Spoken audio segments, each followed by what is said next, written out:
Welcome to Kenton Teaches. Enjoy the video. You begin by verifying your device and preparing it. Confirm model and code name in About Phone so you download the correct Android 16 image.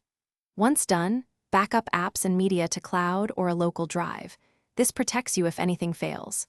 Make sure you have at least 8 GB free and the battery at 80% or higher, and connect to a stable Wi-Fi. These steps prevent common update failures and save time during the actual install. You now acquire and apply the Android 16 package.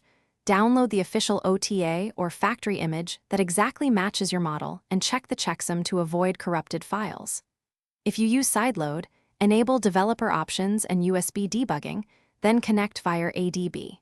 Follow Settings System Update for OTAs or boot recovery, and use Apply Update from ADB for sideloads. Keep device awake and monitor progress, because interrupted installs can leave the system unbootable. You finish by rebooting into the new system and completing initial setup.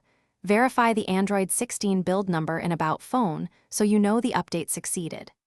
Once booted, restore your backup and update apps to ensure compatibility, and review permissions for any changed behaviors. If you encounter a boot loop or instability, boot into recovery, wipe cache partition first, and only reflash the factory image if necessary. This troubleshooting sequence minimizes data loss and gets you back to a stable system quickly. Thanks for watching. Please subscribe if this video was helpful.